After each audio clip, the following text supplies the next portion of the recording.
Hello students,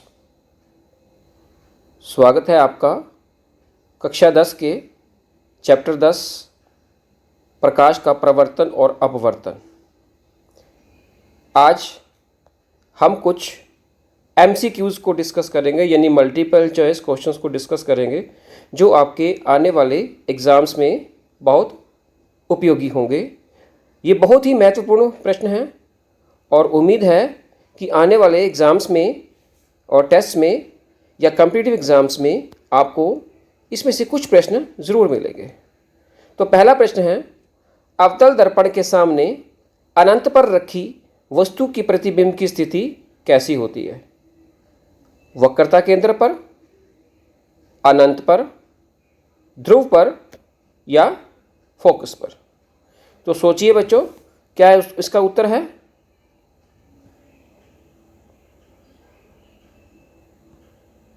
इसका उत्तर है focus पर, डी। तो चलिए अगले प्रश्न पर। निर्वात में प्रकाश की गति है, क्या है? 3 × 10⁸ मीटर पर सेकेंड, 2 × 10⁸ किलोमीटर पर सेकेंड, 3 × 10⁹ मीटर पर सेकेंड या 3 × 10⁻10 मीटर पर सेकेंड? तो बच्चों इसका राइट आंसर है 3 × 10⁸ मीटर पर सेकेंड। इसको याद रखना होगा कि ये 3 × 10⁸ मीटर यानी कि लगभग 3 लाख किलोमीटर एक सेकेंड में प्रकाश चलता है। अगला प्रश्न है, दर्पण सूत्र क्या है? बच्चों दर्पण सूत्र 1/v = 1/u बराबर है 1/f, b 1/u - 1/v बराबर है 1/f, c 1/v = u/1 बराबर है 1/f और d v/1 = 1/u बराबर है 1/f। तो सोचिए बच्चों, बताइए दर्पण सूत्र क्या है? तो इसका सही उत्तर है 1/v = 1/u बराबर है 1/f। तो आपको बच्चों याद रखना होगा कि सारे 1 में हैं, u भी, v भी, f भी, और 1/v में 1/u ऐड होने के बाद 1/f बन जाता है। अगला प्रश्न है, गोलीय दर्पण के परावर्तक पृष्ठ के केंद्र को दर्पण का क्या कहा जाता है? यानी कि जो पृष्ठ, जो प्लेन, जो कि जिससे लाइट या प्रकाश परावर्तित होता है, उसके बिल्कुल सेंटर को क्या कहा जाता है बच्चों? ध्रुव। तो उसको कहा जाता है ध्रुव। इसको इंग्लिश में पोल भी कहते हैं। अगला प्रश्न है, वह गोलीय दर्पण जो बाहर की तरफ वक्रित होता है उसको क्या कहते हैं? अवतल दर्पण, समतल दर्पण, उत्तल दर्पण या इनमें से कोई नहीं? तो बच्चों आपको बताया था, एक बाहर की तरफ वक्रित होता है और एक अंदर की तरफ वक्रित होता है। जो गोलीय दर्पण बाहर की ओर वक्रित होता है उसे कहते हैं उत्तल दर्पण। अगला प्रश्न है, सोलर कुकर में प्रयोग किया जाता है। तो बच्चों सोलर कुकर में क्या उपयोग किया जाएगा? सीधी सी बात है, प्रकाश की किरणें आ रही हैं, बहुत दूर से आ रही हैं, सूरज से आ रही हैं, और उसको हमने एक जगह एकत्रित करना है। तो अब आपको याद आ गया होगा कि कौन सा ऐसा दर्पण था जिसमें अगर वस्तु अनंत पर थी तो उसका प्रतिबिंब फोकस पर बनता है। ए अवतल दर्पण, बी उत्तल दर्पण, सी समतल दर्पण और डी उत्तल तथा अवतल दर्पण। तो इसका सही उत्तर है अवतल दर्पण। अगला प्रश्न है, गोलीय दर्पण में फोकस दूरी एवं वक्रता त्रिज्या के बीच क्या संबंध है? r बराबर है 2f, f बराबर है 2/r या r बराबर है f/2? तो इसका सही उत्तर है r बराबर है 2f। तो ये याद रखना होगा। आपको मालूम है कि जहाँ हमने बताया था कि ध्रुव के बीच में और वक्रता केंद्र के बीच की जो दूरी होती है वो फोकस दूरी का डबल होती है। शेविंग में कौन सा दर्पण प्रयुक्त होता है? समतल, उत्तल, अवतल या इनमें से कोई भी नहीं? तो बच्चों जब भी हम शेविंग करते हैं तो हम अवतल दर्पण का उपयोग करते हैं। एक अवतल दर्पण की दूरी, फोकस दूरी 10 सेंटीमीटर है, तो वक्रता त्रिज्या क्या होगी? बच्चों अभी बताया है कि वक्रता त्रिज्या जो होती है वो फोकस दूरी का f का डबल होती है। पढ़ा ना फार्मूला r बराबर है 2f, यानी कि 2 गुणा f। तो उस हिसाब से देखिए आंसर क्या बनता है, 10 सेंटीमीटर, 20 सेंटीमीटर, 5 सेंटीमीटर या 40 सेंटीमीटर। तो जब हम 10 को 2 से गुणा करेंगे तो हमारा उत्तर आएगा 20 सेंटीमीटर। अगला प्रश्न है, किस दर्पण से वस्तु का बड़ा प्रतिबिंब बनता है। तो बच्चों आपको बताया हुआ है बड़ा प्रतिबिंब किससे बनता है, समतल से, अवतल से, उत्तल से, या इनमें से कोई नहीं।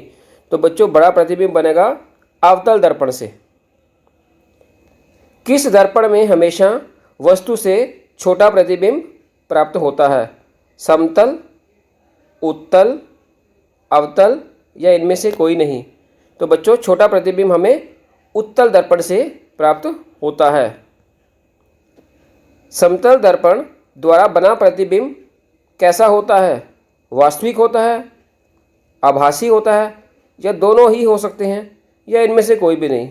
तो बच्चों समतल दर्पण में जो प्रतिबिंब बनता है वो दर्पण के पीछे बनता है, जहाँ प्रकाश की किरणें नहीं जा सकती, परंतु सिर्फ नज़र आता है कि वहाँ प्रकाश की किरणें जा रही हैं, इसलिए उसको आभासी प्रतिबिंब ही कहा जा सकता है।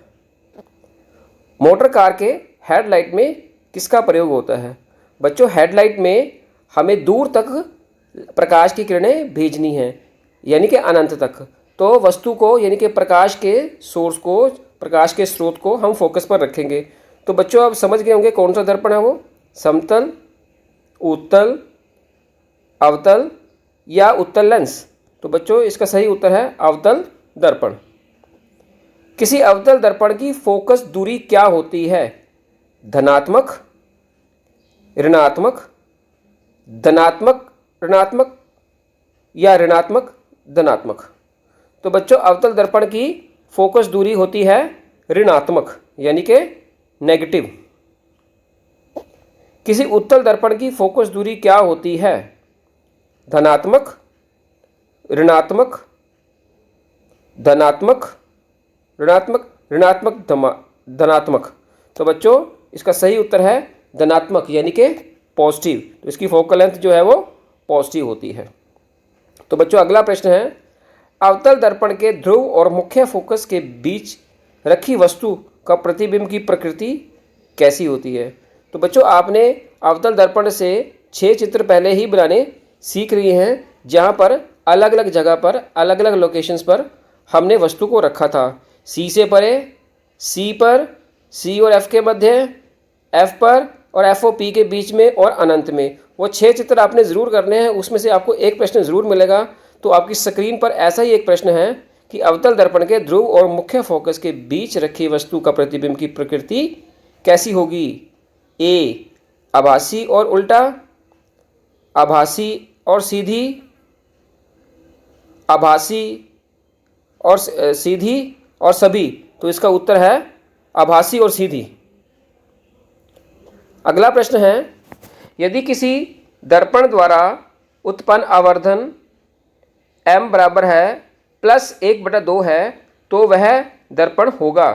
तो बच्चों यहाँ देख रहे हो कि m 1/2 प्लस का मतलब ये क्या हुआ कि प्रतिबिंब जो है वो आभासी बन रहा है, और 1/2 का मतलब छोटा बन रहा है।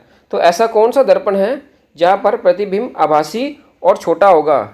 ए अवतल दर्पण, बी उत्तल दर्पण, सी समतल दर्पण और डी अभिसारी दर्पण। तो इसका सही उत्तर है उत्तल दर्पण।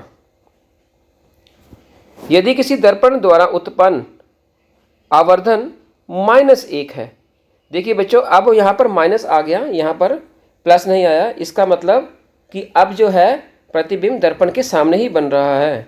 तो सीधी सी बात है कि अब आपको समझ में आ गया होगा कि यह कौन सा दर्पण है और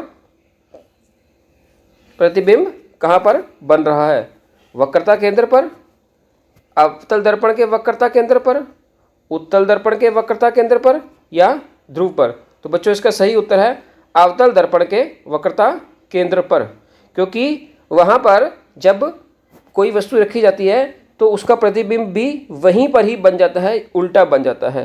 तो इसलिए आवर्धन तो 1 हो गया, और क्योंकि वो उसी डायरेक्शन में बन रहा है दर्पण के सामने ही बन रहा है, इसलिए वहाँ पर ये माइनस लिखा हुआ है, तो -1 इसका आवर्धन हो जाएगा।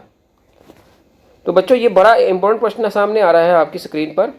वाहनों के पश्च दृश्य दर्पणों यानी कि रियर व्यू मिरर्स, जो पीछे की जो व्हीकल्स आ रहे हैं, यातायात आ रहा है उसको देखने के लिए के रूप में किस दर्पण का उपयोग किया जाता है।